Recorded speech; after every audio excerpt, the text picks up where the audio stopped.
Bienvenue sur Africa 24 dans cette nouvelle édition du Non-Stop Info au sommaire de l'actualité. Il n'y aura pas de parti d'opposition aux élections législatives du 28 avril au Bénin. Sur les 7 listes déposées, la Commission électorale nationale autonome a validé 2 partis soutenant la mouvance présidentielle. Sans surprise au Sénégal, le Conseil constitutionnel valide la victoire au premier tour du président Macky Sall. Le chef de l'État, réélu avec 58,26% des voix, entame son 2e mandat avec un appel au dialogue. Et puis, assainissement de la fonction publique en République du Congo. 4 525 agents ne recevront pas de salaire du mois de février, conséquence de leur absence lors de la dernière opération de contrôle des agents civils de l'État en 2016. Mais tout d'abord, c'est une bonne nouvelle pour les Congolais désirant se rendre en Europe. Le Centre européen des visas a rouvert ses portes ce mercredi 6 mars après 13 mois de fermeture. La rouverture de ce dispositif est une promesse de campagne de l'actuel président Félix Tshisekedi. Parmi les innovations du CEV, les demandeurs des visas prendront désormais le rendez-vous en ligne. Pour rappel, ce dispositif consulaire avait été fermé par les autorités d'alors par mesure de rétorsion contre la Belgique. C'est un fait inhabituel. Au Bénin, aucun parti de l'opposition ne pourra se présenter de candidat aux législatives du 28 avril prochain. Selon la Commission électorale nationale autonome, sur les 7 listes déposées à la Sénat, seuls 2 partis soutenant la mouvance présidentielle ont été validés par l'instance électorale. Opposition et société civile dénoncent un recul de la démocratie. Reportage de notre correspondant, Lefty Ono. Seule l'Union progressiste et le bloc républicain prendront part aux législatives du 28 avril 2019 au Bénin. C'est ce qui ressort de la décision de la Commission électorale nationale autonome rendue publique mardi 5 mars 2019.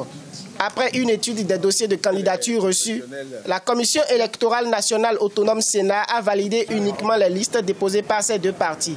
Les autres listes sont entachées d'irrégularités selon l'organe de gestion des élections. Validation de la déclaration de candidature et délivrance de récépissé définitif pour les partis ci-après. 1. Union progressiste.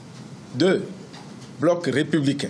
Les listes rejetées pourront saisir la Cour constitutionnelle pour un éventuel recours. Cependant, cette décision de la Sénat alimente les débats. Des organisations de la société civile craignent une menace sur le jeu démocratique. Considérant que ces 2 partis politiques sont de la même obédience, celle de la mouvance présidentielle.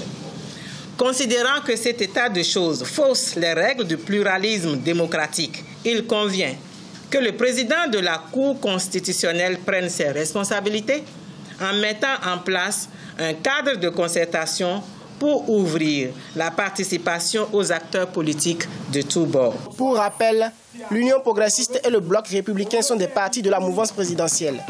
L'Union sociale libérale de l'homme d'affaires Sébastien Ajavon, le parti Foscori Point Bénin émergent FCBE de l'ancien président Boni Yahi et restaurer l'espoir de l'ancien ministre de la Défense Kandi Dazanaï n'y participeront pas. Au Nigeria, les élections des gouverneurs sont prévues le 9 mars 2019. La veille, ce vendredi 8 mars, est déclaré férié dans l'État du Niger. Cette mesure, selon les autorités, permet aux fonctionnaires de se rendre dans leurs administrations locales pour voter. Le gouverneur Aboubakar Bello a appelé les fonctionnaires à profiter de cette journée de férié pour se rendre dans leur bureau de vote et exercer leurs devoirs civiques.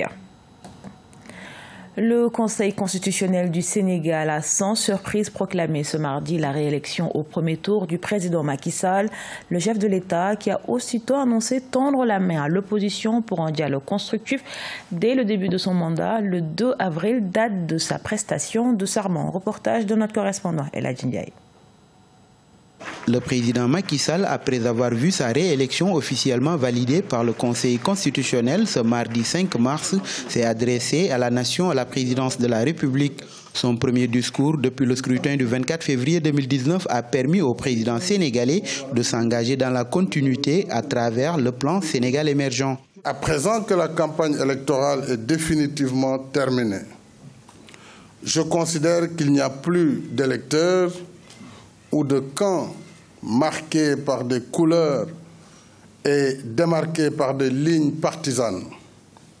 Je vois un seul camp, celui du Sénégal.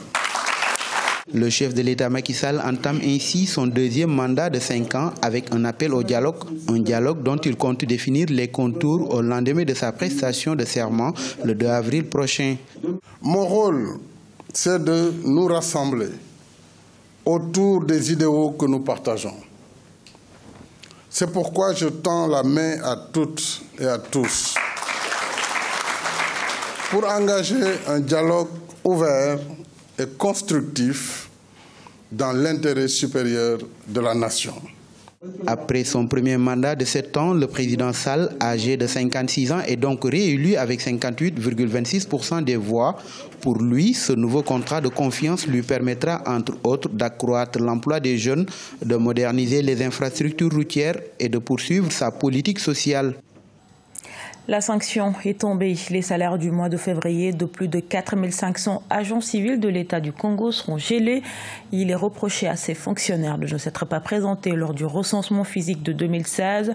Si pour les autorités, cette mesure vise à assainir l'administration publique, l'opposition, elle, dénonce une opération de charme. Reportage à Brazzaville de notre correspondant Deva Panzo.